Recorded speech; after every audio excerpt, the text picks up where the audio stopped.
नमस्कार दोस्तों, स्वागत है आपका एक बार फिर से हमारे YouTube channel target with Rahul में। आज हम मैथ का नया टॉपिक स्टार्ट करेंगे जिसका नाम है सेट्स, जिसे हम समुच्चय कहते हैं। इससे पहले मैंने आपको बाइनोमियल थ्योरम करवाया, लिमिट करवाया था, उससे जितने क्वेश्चन बन सकते थे वो सारे बताए, उनसे जो भी ट्रिक बन सकती थी वो भी बताई। अब नया टॉपिक है सेट्स। अब देखिए सेट क्यों जरूरी है पहले समझ लीजिए। सेट जब तक समझ में नहीं आएगा आपको रिलेशन एंड फंक्शन नहीं समझ में आएगा। दूसरा, अगर सेट समझ में नहीं आएगा तब आपको प्रोबेबिलिटी नहीं समझ में आएगी। तो सेट्स का आगे बहुत यूज होगा रिलेशन फंक्शन को समझने में भी और प्रोबेबिलिटी को समझने में भी, ठीक है।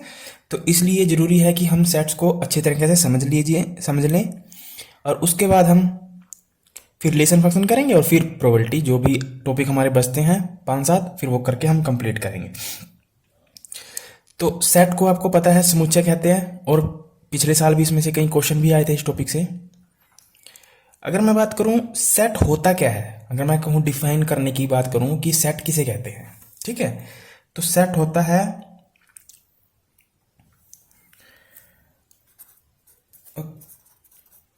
Collection of well defined element, ठीक है। तो सेट का क्या मतलब होता है? A collection of well defined element.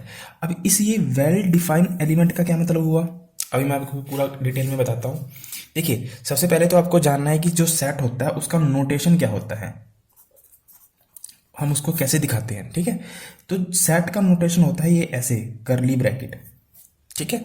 Set, अगर हम किसी भी चीज को जब हम सेट कहेंगे तो हम उसके बाहर ये करली ब्रैकेट जरूर लगाएंगे। ये होता है सेट का नोटेशन और ये सबसे इंपॉर्टेंट है।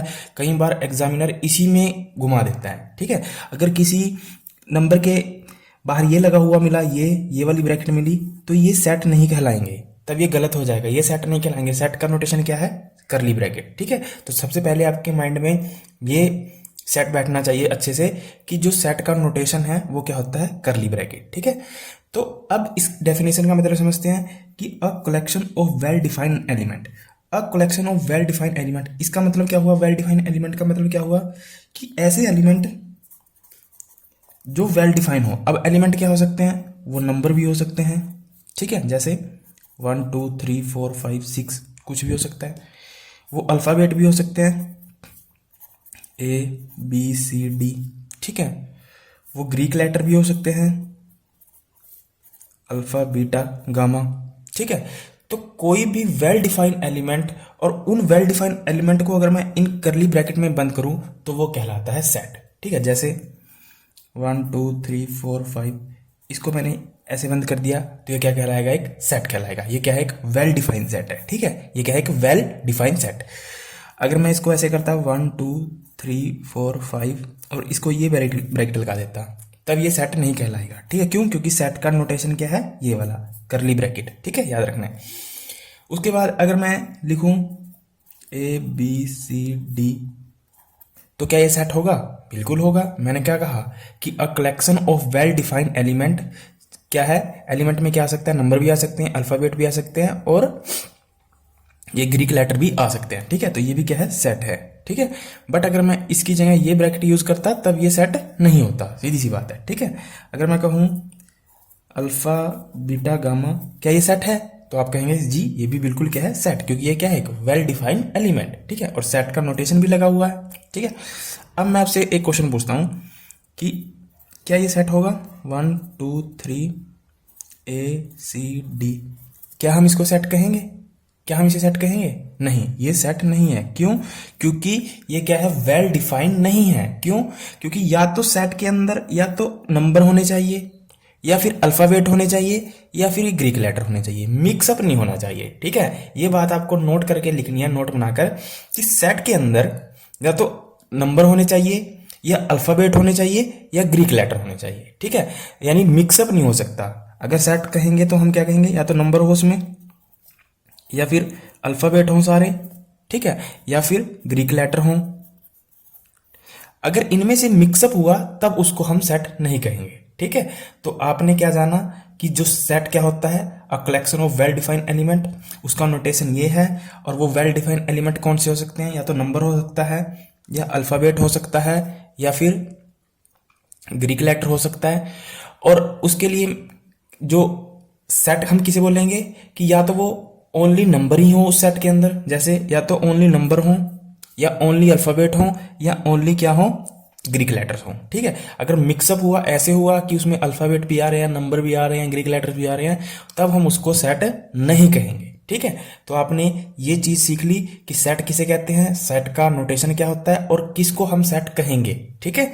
चलिए अब आगे देखिए, कुछ इसमें कुछ साइन आते हैं, जैसे ये, इसका क्या मतलब हुआ, सच दैट। ठीक है, इसका क्या मतलब हुआ, सच दैट। उसके बाद है ये, इसका क्या मतलब हुआ, बिलोंग। ठीक है, इसका क्या मतलब हुआ, बिलोंग। अगर मैं यही बना के इस पे ऐसे निशान लगा दूंगा तो इसका क्या मतलब हुआ, नॉट बिलोंग। नॉट बिलोंग इसका क्या मतलब होता है, मैं समझाता हूं। जैसे मान लीजिए एक सेट है, मान लीजिए ए 1 2 3 4। ठीक है। एक सेट है बी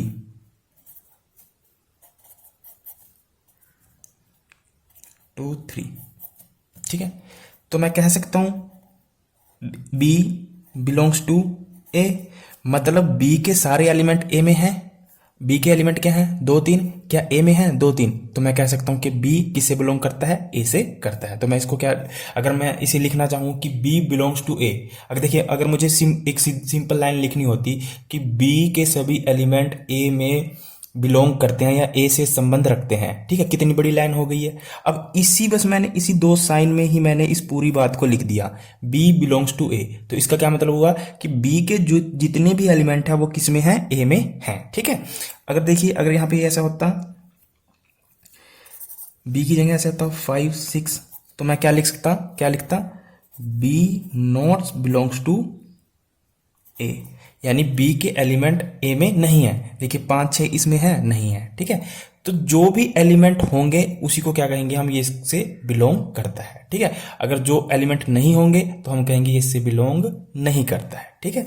तो हमें एक सेट दिया होगा, जैसे हमें मान लीजिए एक सेट दिया होगा, यूनिवर्सल सेट 1 2 3 4 5 6। ठीक है, ये हमें सेट दे दिया। ठीक है। और हमें क्वेश्चन में पूछेगा कि आप बताएं क्या ये ए सेट बोल के 1 2 3 क्या ये इससे बिलोंग करता है, तो अब क्या कहेंगे, 1 भी है 2 भी है पर 3 नहीं है। तो इसका मतलब क्या हुआ, जो ए है ये not belong to this set. ठीक है, ये कोई सेट दे रखा है, इससे क्या करता है, ये बिलोंग नहीं करता। ठीक है।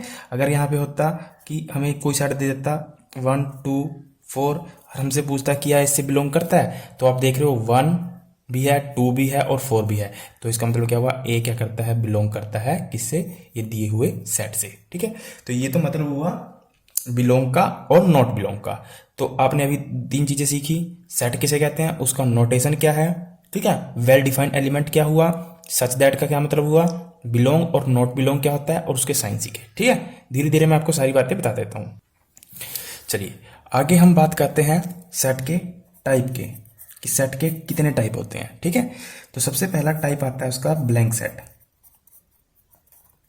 ठीक है, जिसको हम एम्प्टी सेट भी बोलते हैं, कहीं पे नल सेट भी लिखा होगा मिलेगा, कहीं पर वॉइड सेट भी लिखा मिलेगा। ठीक है। चारों का मतलब एक ही है। नल सेट मतलब सेट को क्या बोलते हैं, समुच्चय। नल ब्लैंक सेट का मतलब रिक्त समुच्चय। ठीक है। इसको हिंदी में क्या बोलेंगे, हिंदी में मत करो, हिंदी में बहुत मुश्किल हो जाएगा, समझ में भी नहीं आएगा और आपको मुश्किल भी हो जाएगा। इंग्लिश में आसानी से समझ आ रहा होगा आपको।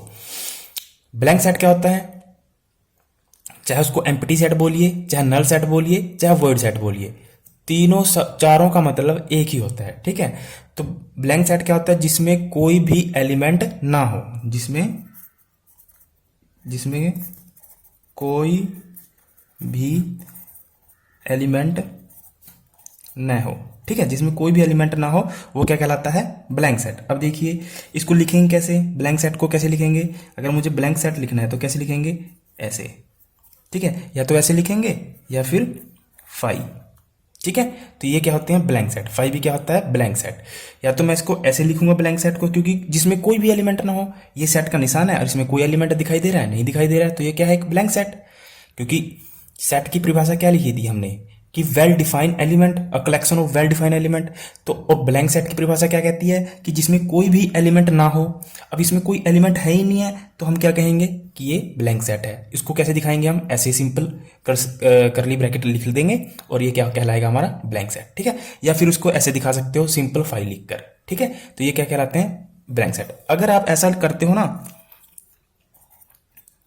और उसमें जीरो लिख देते हो, जैसे कि नाम से पता चल रहा है नल सेट या एम्प्टी सेट, अगर आपने ऐसे सेट का निशान लगाया, करली ब्रैकेट लगाई और उसमें जीरो लिख दिया और कहा कि ये ब्लैंक सेट है, तब आप गलती करेंगे, ये ब्लैंक सेट नहीं है। ठीक है, ये क्या है, ये ब्लैंक सेट नहीं है। और ना ही आप इसको ऐसे लिख सकते हो फाइव को अंदर, ये भी ब्लैंक सेट नहीं है। ब्लैंक सेट क्या होता है, जिसमें कोई भी एलिमेंट ना हो। ठीक है, तो आप ये देखिए सेट का निशान है, इसमें कोई एलिमेंट दिखाई दे रहा है नहीं, या फिर इसको फाइव लिख सकते हैं। ठीक है, तो आपने याद रखना है ब्लैंक सेट क्या होता है, या तो इस टाइप में या फिर फाइव। अगर इस टाइप में मिलेगा लिखा हुआ तो वो ब्लैंक सेट नहीं होगा। ठीक है, चलिए दूसरा है सिंगलटन सेट।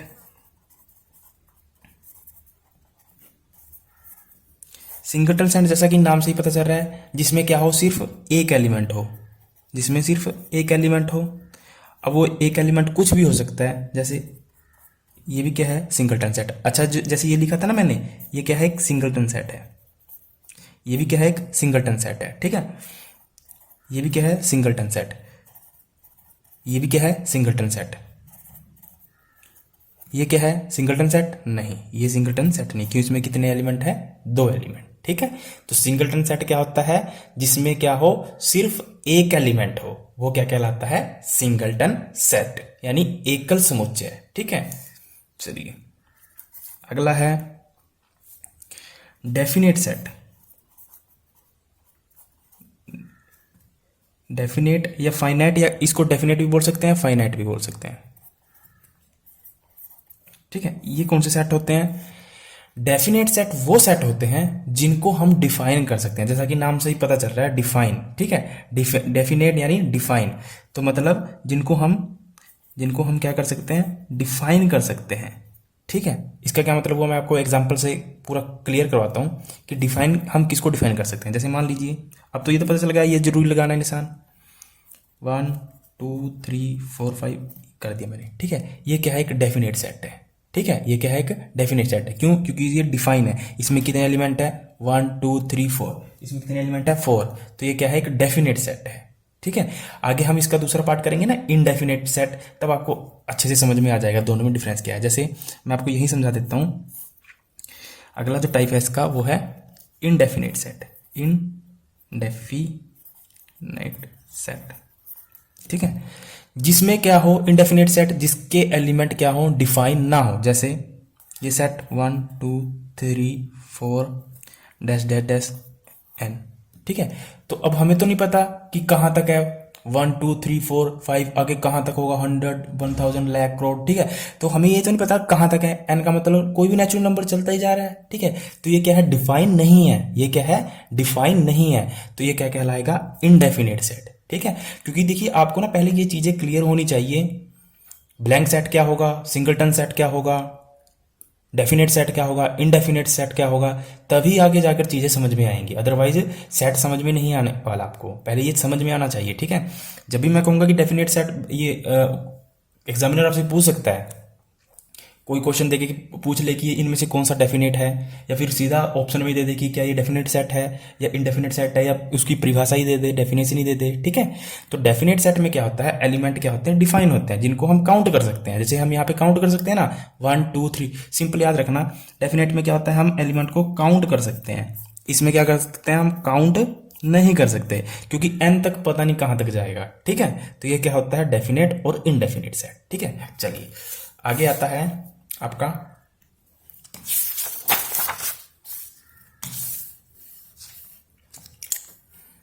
अगला जो सेट आता है आपका, वो आता है इक्वल सेट। ठीक है, और दूसरा आता है इक्विवेलेंट सेट, इसमें बड़ा कंफ्यूजन होता है इक्विवेलेंट और इक्वल सेट में, ठीक है, जरा ध्यान से समझना। मान लीजिए एक सेट ये है ए इज इक्वल टू 1 2 3 4, कुछ भी हो सकता है, ए बी सी कुछ भी मान सकते हो आप। ये सेट है बी 1 2 3 4, तो मैं इसको कहूंगा कि ये एक इक्वल सेट है, ठीक है। क्यों? देखिए ए इज इक्वल टू बी, क्या क्या इक्वल सेट में क्या क्या चेक करना है? एक तो जो टोटल एलिमेंट हो वो बराबर होने चाहिए, यानी नंबर ऑफ एलिमेंट बराबर होने चाहिए, ठीक है। क्या होना चाहिए? नंबर ऑफ एलिमेंट बराबर होने चाहिए। तो चेक करिए इसमें कितने नंबर एलिमेंट है, 1 2 3 4, 1 2 3 4, तो क्या होगा? ये क्या है? Equal set. दूसरा क्या चेक करना है हमें? जो एलिमेंट है वो दोनों में सेम होने चाहिए, ठीक है। आगे पीछे हो कोई दिक्कत नहीं, सेम होने चाहिए बस। जैसे यहां 1 2 3 4 है, दूसरे सेट में भी क्या है 1 2 3 4, तो हम कह सकते हैं ए इज इक्वल टू बी, यानी ए सेट और बी सेट क्या है? इक्वल सेट है, ठीक है। तो जब भी इक्वल सेट की बात आएगी तो हमें क्या चेक करना है? दो चीजें चेक करनी है। एक तो नंबर ऑफ एलिमेंट होने चाहिए बराबर, कि जो टोटल नंबर है सेट के अंदर वो बराबर होने चाहिए। दूसरा वो एलिमेंट सेम होने चाहिए, ठीक है। वो एलिमेंट क्या होने चाहिए? सेम होने चाहिए। जैसे आगे हम इक्विवेलेंट सेट पढ़ेंगे ना, तो आपको पूरा डिफरेंस पता चल जाएगा। जैसे मान लीजिए इक्विवेलेंट सेट की बात करें हम, ए कोई सेट है 1 2 3 4, नोटेशन याद रखना, ठीक है, ये नोटेशन याद रखना। बी कोई सेट है ए बी सी डी, ठीक है। तो ये क्या है? एक इक्विवेलेंट सेट है, ठीक है। क्यों? इक्विवेलेंट सेट की क्या परिभाषा होती है कि नंबर ऑफ एलिमेंट बराबर हो, बस नंबर ऑफ एलिमेंट बराबर हो, ठीक है। वो सेम हो उससे कोई मतलब नहीं। इसमें कितने एलिमेंट है? 1 2 3 4, इसमें भी कितने, जैसे सेट ए में कितने एलिमेंट है? 4, और सेट बी में भी कितने एलिमेंट है? 1 2 3 4, 1 2 3 4, तो ए इज इक्वल टू क्या हो जाएगा? बी, यानी ए किसके इक्विवेलेंट है? बी के, यानी ये दोनों कैसे हैं? इक्विवेलेंट सेट हैं, ठीक है। तो आप देख रहे हो ना डिफरेंस क्या आ रहा है इक्वल सेट में और इक्विवेलेंट सेट में। इक्वल सेट में क्या था कि नंबर ऑफ एलिमेंट बराबर होने चाहिए, प्लस जो एलिमेंट वो सेम होने चाहिए, एज इट इज होने चाहिए। दूसरे सेट में, दोनों सेटों में एज इट इज होने चाहिए, ठीक है। और दूसरा इक्विवेलेंट सेट में क्या देखा आपने कि जो नंबर ऑफ एलिमेंट है वो बराबर होने चाहिए। वो एलिमेंट सेम हो या ना हो उससे कोई फर्क नहीं पड़ता, ठीक है। अगर सेम नहीं है तो क्या है? Equivalent set. अगर वो सेम है तो वो इक्वल सेट है, सीधी सी बात है। अगर वो सेम होंगे तो इक्वल सेट होगा, ठीक है। तो नंबर ऑफ एलिमेंट बराबर होने चाहिए। सेम होने का कोई फंडा नहीं है अगर सेम नहीं है, बस नंबर ऑफ एलिमेंट बराबर है तो हम क्या कहेंगे कि वो इक्विवेलेंट सेट है, समतुल्य सेट है, ठीक है। ठीक है, वो क्या है? समतुल्य सेट है। इक्विवेलेंट का मतलब समतुल्य। तो इक्वल और इक्विवेलेंट में दोनों में डिफरेंस आपको पता चल गया होगा, ठीक है। एक एक पॉइंट को नोट करते चलो। अब मैं आपसे एक क्वेश्चन पूछता हूं तो आप बताना कि ये इक्वल सेट है या इक्विवेलेंट सेट है, ठीक है। ए सेट है 1 2 3 और बी सेट है 2 3 1। क्या आप इसको इक्वल सेट कहेंगे या इक्विवेलेंट सेट कहेंगे? ठीक है, अब परिभाषा लगाइए दोनों में। इक्वल सेट में क्या कहा था मैंने? इक्वल सेट में क्या चेक करना है? नंबर ऑफ एलिमेंट बराबर होने चाहिए। तो चेक करिए, ए में कितने नंबर ऑफ एलिमेंट है? 3, बी में कितने हैं? 3, ठीक है। पहली कंडीशन तो क्या होती है? फुलफिल होती है। उसके बाद मैंने कहा था आपको कि जो एलिमेंट है वो दोनों में क्या होने चाहिए? सेम होने चाहिए। एलिमेंट क्या होने चाहिए? दोनों में सेम होने चाहिए। तो दोनों में चेक करिए एलिमेंट, इसमें क्या है? 1, इसमें 1 है जी, इसमें 1 है तो इसमें भी 1 है, इसमें 2 है, इसमें भी 2 है, इसमें 3 है, इसमें भी 3 है। तो इसका मतलब एलिमेंट भी क्या है? सेम। तो ये क्या है? एक इक्वल सेट है। ये क्या है? एक इक्वल सेट है, ठीक है। एलिमेंट आगे पीछे हो कोई दिक्कत नहीं, पर सेम होने चाहिए, ठीक है। आगे पीछे चल जाएगा पर सेम होना चाहिए, सेम होना जरूरी है, ठीक है। तो आई होप आपको ये समझ में आया होगा कि इक्वल सेट और इक्विवेलेंट सेट क्या होता है, ठीक है। चलिए आगे है सबसेट। ये सबसे इंपॉर्टेंट है, पूरे एक्सरसाइज में यही सबसे ज्यादा यूज होता है, सबसेट, ठीक है। सबसे पहले तो इसका नोटेशन देखिए। इसका नोटेशन कैसे है? ऐसे, ये, ठीक है। सबसेट का नोटेशन क्या है? ये सी, ठीक है। तो सबसेट क्या होता है ये मैं आगे बताऊंगा, पर पहले इसका नोटेशन देख लीजिए। नोटेशन क्या है, ये आपके माइंड में बिल्कुल बैठ जाना चाहिए। सबसेट क्या होता है वो समझते हैं, ठीक है। मान लीजिए हमारे पास एक सेट है बी, 1 2 3 4 5, ठीक है, और एक सेट है ए, वो है 1 2 3। तो मैं कह सकता हूं कि ए जो सबसेट है वो किसका है, बी का, ठीक है।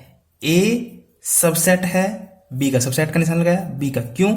क्योंकि ए के सभी एलिमेंट किसमें हैं, बी में। देखिए 1 है 2 है 3 है। तो अगर ए के सभी एलिमेंट बी में है तो मैं कह सकता हूं ए क्या है, सबसेट है किसका, बी का, ठीक है। ए सबसेट है क्या, किसका, बी का। फॉर एग्जांपल एक और लेकर देखते हैं। मान लीजिए ए सेट है 1 2 3 4 5। क्या आप इसको कह सकते हैं कि ए सबसेट है बी का, ठीक है। ए सबसेट है बी का, बिल्कुल हम कह सकते हैं कि ए सबसेट है बी का, ठीक है। क्यों? क्योंकि ए के सभी एलिमेंट बी में पाए जाते हैं। देखिए 1 है 2 है 3 है 4 है 5 है, ठीक है। तो मैं कह सकता हूं जो ए है वो क्या है, सबसेट है किसका, बी का, ठीक है। अगर भाई यहां पे ऐसा होता ए 1 2 3 4 5 6, तो मैं कह सकता कि ए सबसेट है बी का। तो आप देख रहे हो 1 2 3 5 तक तो है पर 6 नहीं है, ठीक है। तो इसका मतलब क्या हुआ, ए सबसेट नहीं है, ठीक है। ए सबसेट नहीं है किसका, बी का, ठीक है। तो सबसेट किसे कहते हैं कि जिससे भी हम तुलना करते हैं उसके सभी एलिमेंट जिसकी तुलना की जाती है। जैसे यहां पे देखिए, समझिए, पहले मैं आपको एक डेफिनेशन बोल देता हूं, फिर मैं आपको इसको अप्लाई करके दिखाता हूं। सबसेट की डेफिनेशन क्या होती है कि जिससे हम तुलना कर रहे हैं और जिसकी की जा रही है, जिसकी की जा रही है ना उसके एलिमेंट और जिससे कर रहे हैं उसमें है या नहीं है, चाहे तो उसमें वो एलिमेंट उसके बराबर हो या उससे कम हो, ठीक है। या तो एलिमेंट उसके बराबर हो या उससे कम हो, उससे ज्यादा नहीं हो सकते। देखिए जैसे यहाँ पे ज्यादा हुए थे ना, यहाँ पे एक ज्यादा हो गया था, मतलब यहाँ 6 आ गया था, तब वो सबसेट नहीं कहलाएगा, ठीक है, तब वो सबसेट नहीं कहलाएगा। तो जिससे हम तुलना कर रहे हैं, जिसकी कर रहे हैं उसके एलिमेंट और जिससे कर रहे हैं, जैसे यहाँ पे किससे कर रहे हैं, बी से कंपैरिजन कर रहे हैं, ठीक है। किसकी कर रहे हैं, ए के, ठीक है। तो ए के सभी एलिमेंट कहाँ होने चाहिए, बी में होने चाहिए। तो तभी हम कह सकते हैं कि ये क्या है, एक सबसेट है किसका, ए सबसेट है बी का, ए सबसेट है बी का, ठीक है। अगर मान लीजिए एक एग्जांपल और लेके चलते हैं। ए सबसेट, एक सेट दिया हुआ है ए बी सी, ठीक है, ए बी सी। एक बी सबसेट दिया हुआ है ए बी सी डी।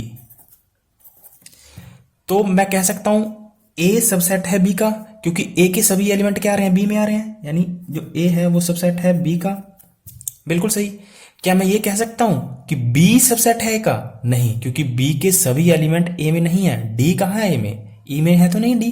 तो इसका मतलब बी क्या है, सबसेट नहीं है ए का, ठीक है। तो समझ में आया सबसेट क्या होता है कि जिससे हम तुलना कर रहे हैं ना तो उसके सभी एलिमेंट होने चाहिए हमारे पास। जैसे अगर हमने ए की तुलना की बी से तो हमारे पास ए के सभी एलिमेंट है ना सेट के, ए बी सी है, तो इसमें भी ए बी सी है, तो हम क्या कहेंगे, ए क्या है, सबसेट है किसका, बी का।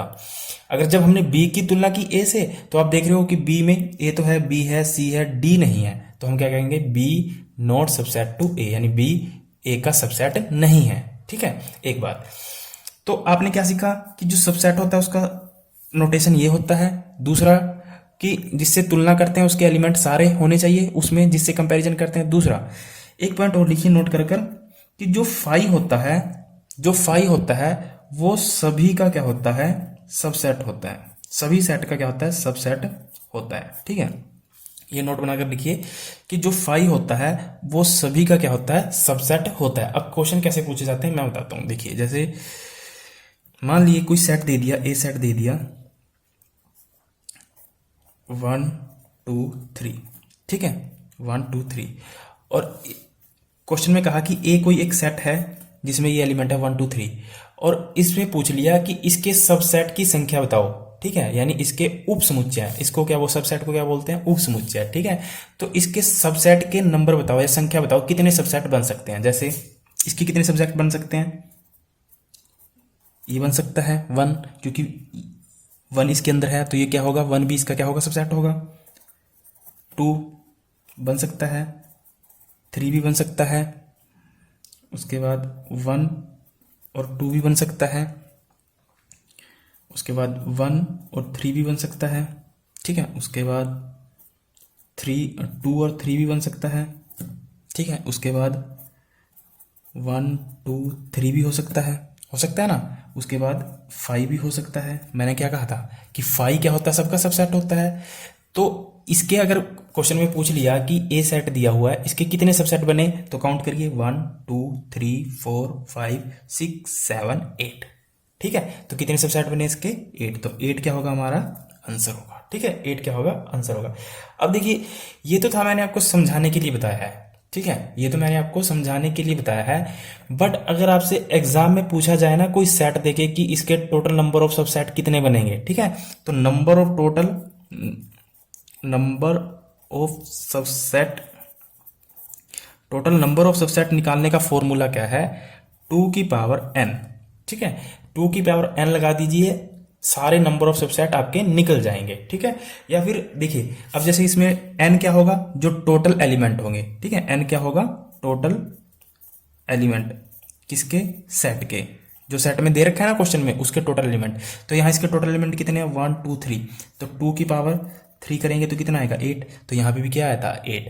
तो नंबर ऑफ सेट का फॉर्मूला क्या होता है हमारा, 2 की पावर n, ठीक है। अब जैसे मान लीजिए कोई सेट दे दिया, ए सेट दे दिया 1 2 3 4 5, और इससे हमसे पूछ लिया कि इसके नंबर ऑफ सबसेट बताइए, ठीक है। तो नंबर ऑफ सबसेट क्या बताएंगे आप, 2 की पावर जितने एलिमेंट है तो कितने हैं, 5। तो 2 की पावर 5 कर देंगे तो क्या आ जाएगा हमारा नंबर ऑफ सबसेट, ठीक है। अच्छा इसमें ऐसा भी हो सकता है कि ना, क्वेश्चन ऐसे भी आ सकता है, जैसे मान लीजिए कोई सेट दे दिया, ठीक है, 1 2 3 4 ये सेट दे दिया, और उसमें 4 ऑप्शन दे दिए 1 2 A B C D, और पूछ लिया कि इनमें से कौन सा सबसेट नहीं है। जैसे 5 दे दिया पहला, ठीक है। बोला कि क्या 5 इसका सबसेट है, बिल्कुल है, क्योंकि मैंने आपको क्या कहा था कि 5 सबका सबसेट होता है, ठीक है। चाहे इसमें लिखा हो ना हो तो क्या लिखेंगे हम, इसका सबसेट है। जैसे यहाँ पे आ जाए 1 2, क्या इसका सबसेट है, क्या ये इसका सबसेट है, तो हम कहेंगे बिल्कुल, क्योंकि 1 2 इसमें है तो इसमें भी है 1 2। अगर ऐसे आ जाता 1 2 3, ये भी क्या है, इसका सबसेट है, क्योंकि 1 2 3 है। अगर ऐसे आ जाता लिखा हुआ 5, क्या ये इसका सबसेट है, नहीं। क्यों, क्योंकि 5 कैसे होगा सबसेट, जब वो ऐसे सेट में लिखा होगा, ठीक है। सिंगल लिखा होगा तब नहीं, जब सिंगल लिखा होगा तो तब क्या हो जाएगा, वो ब्लैंक सेट। याद करिए पीछे मैंने बताया था आपको ब्लैंक सेट, ठीक है। तो क्वेश्चन कैसे भी आ सकता है। अगर सीधा क्वेश्चन आएगा कि टोटल नंबर ऑफ सबसेट बताएं, टोटल नंबर ऑफ सबसेट बताना बिल्कुल आसान है, 2 की पावर n। और क्वेश्चन ऐसे भी आ सकता है कि एक सेट दे देगा और उसमें 4 ऑप्शन दे देगा और कहेगा कि इनमें से कौन सा सबसेट नहीं है इसका, ठीक है। तो आपके माइंड में आना चाहिए कौन सा सबसेट हो सकता है, नहीं हो सकता, ठीक है। तो सबसेट क्या होता है कि जिससे हम कंपैरिजन कर रहे हैं और जिसकी कर रहे हैं, उसके सारे एलिमेंट जिससे कर रहे हैं ना कंपैरिजन, उसमें होने चाहिए या तो उसके बराबर हो या उससे कम हो, ठीक है। यानी ए के, जैसे मान लीजिए, दोबारा मैं रिपीट कर देता हूं एक बार फिर से, जैसे ए की तुलना कर रहे हैं किससे, बी से, तो ए के सभी एलिमेंट क्या होने चाहिए, या तो बी के क्या हो, बराबर हो, या बी से क्या हो, कम हो, ठीक है। या तो बी के बराबर हो, या तो बी से, या तो बी के क्या हो, बराबर हो, या इससे कम हो। ए के एलिमेंट बी से ज्यादा नहीं हो सकते। अगर ज्यादा हुए तब वो क्या कहलाएगा, सबसेट नहीं कहलाएगा, ठीक है। तो सबसेट निकालने का फॉर्मूला क्या होता है और सबसेट क्या होता है, ये सारा मैंने आपको बता दिया, ठीक है। चलिए अब अगला टाइप है प्रॉपर सेट का, प्रॉपर सेट, ठीक है। अब प्रॉपर सेट में क्या होता है, देखिए सबसे पहले इसका साइन देखिए, ये होता है इसका साइन। सबसेट का बिल्कुल ही एक सेम जैसा होता है, बस उसके नीचे क्या होता है, ऐसे अंडरलाइन होती है प्रॉपर सेट के, ठीक है। तो प्रॉपर सेट क्या होता है, मैं पहले इसकी डेफिनेशन लिखवा देता हूं। ऐसे सेट जो मेरे से छोटे हों, न तो बराबर हो सकते हैं और न ही बड़े, ठीक है। इसका क्या मतलब, क्या मतलब हुआ मैं समझाता हूँ। जैसे मान लीजिए हमारे पास ए सेट है जिसमें लिखा हुआ है 1 2 3 4, ठीक है। और एक बी सेट है जिसमें लिखा हुआ है 1 2 3, तो मैं कह सकता हूं कि जो बी है वो प्रॉपर सबसेट है किसका, ए का।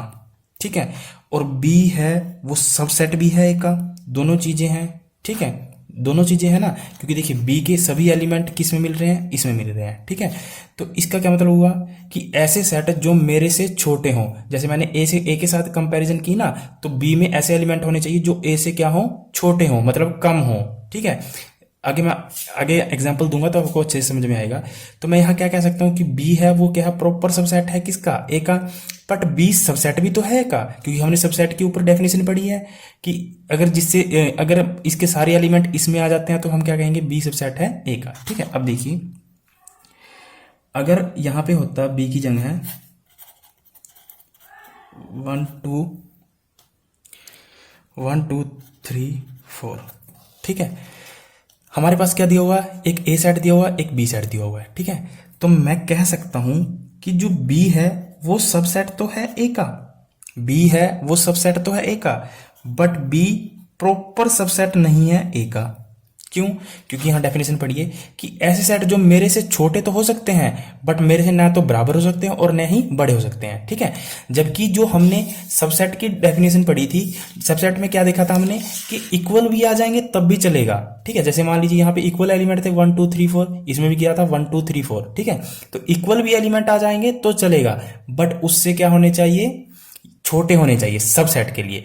पर प्रॉपर सेट के लिए क्या होने चाहिए, एलिमेंट हमेशा जिसकी तुलना करें उसमें छोटे होने चाहिए जिससे कर रहे हैं। ठीक है, जैसे हम यहाँ ए से कर रहे थे ना इसकी कंपैरिजन, तो बी में क्या होने चाहिए, हमेशा एलिमेंट ऐसे होने चाहिए, ए से छोटे होने चाहिए। अगर ए से इक्वल भी आ जाते हैं ना तब भी वो प्रॉपर सबसेट नहीं कहलाएगा। ठीक है, जैसे यहाँ पे बी प्रॉपर सबसेट नहीं है किसका, ए का, बट बी सबसेट है ए का। ये बात क्लियर है कि ठीक है, तो बी क्या है, सबसेट है ए का। ठीक है, तो सबसेट में और प्रॉपर सबसेट में डिफरेंस पता चल गया।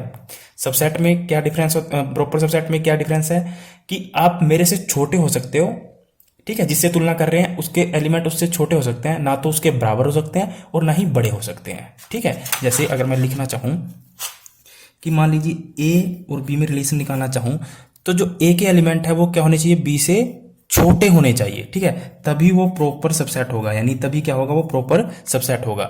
अगर ए के एलिमेंट छोटे हैं और इक्वल भी हैं बी से, तब वो क्या होगा, सबसेट होगा, नॉट प्रॉपर सबसेट। ठीक है, तो दोनों में मैंने आपको एग्जांपल देकर डिफरेंस बता दिया। ठीक है, तो प्रॉपर सेट क्या होता है और सबसेट क्या होता है, ये दोनों आपको पता चल गए होंगे। अब जैसे एक यहाँ पे और रह गया है पॉइंट, अगर पूछ ले, जैसे मान लीजिए एक क्वेश्चन दे दिया कि 1 1 2 3 4 3, ठीक है, और इसमें पूछ ले कि इसके प्रॉपर सबसेट बताइए कितने होंगे, नंबर ऑफ प्रॉपर सबसेट। ठीक है, तो नंबर ऑफ प्रॉपर सबसेट निकालने का फॉर्मूला क्या है, 2 की पावर n माइनस 1 कर देना। ठीक है, और जबकि सबसेट निकालने का फॉर्मूला क्या था, 2 की power n, number of total number of subset, और total number of proper subset निकालने का फार्मूला क्या है, 2 की पावर n माइनस 1। तो 2 यह n कितना है, 1 2 3 माइनस 1, तो 8 माइनस 1 कितना आ जाएगा, 7। तो प्रॉपर सबसेट के नंबर कितने आ जाएंगे, 7। ठीक है, तो दोनों चीजें याद रखनी है आपने, प्रॉपर सबसेट और सबसेट। ठीक है, चलिए आगे है, एक चीज और सीख लीजिए, यूनियन और इंटरसेक्शन के बारे में। यूनियन और इंटरसेक्शन, इसका साइन होता है ऐसे और इसका साइन होता है ऐसे। ठीक है, यूनियन का साइन होता है यू की तरह और इंटरसेक्शन का साइन होता है एन की तरह। देखिए यूनियन का मतलब होता है टोटल, कुल, और इंटरसेक्शन का मतलब होता है कॉमन निकालना। ठीक है, कॉमन, ठीक है, कॉमन निकालना। जैसे ए कोई सेट दिया हुआ है 1 2 3 4 और बी कोई सेट दिया हुआ है 3 4 5 6।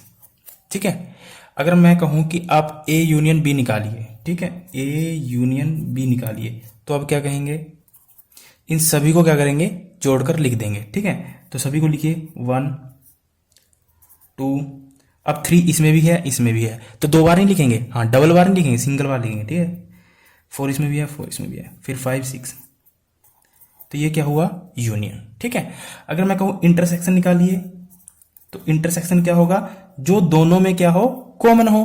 तो दोनों में कॉमन क्या है, इसमें 3 4 है, इसमें भी क्या है 3 4, तो जो दोनों में क्या हो, कॉमन हो, वो क्या कहलाता है, इंटरसेक्शन। ठीक है, तो यूनियन और इंटरसेक्शन का भी आपको पता चल गया। ठीक है, यूनियन में क्या होता है, सभी को लिखना है, और इंटरसेक्शन में कॉमन को लिखना है। तो यूनियन में जब हम सभी को लिखेंगे तो याद रख करना है कि आपको रिपीटेशन नहीं करनी है। ठीक है, जैसे यहाँ 3 4 था, यहाँ भी 3 4 था, तो एक ही बार लिखेंगे 3 4 को, 2 बार नहीं लिखेंगे। ठीक है, 2 बार नहीं लिखेंगे।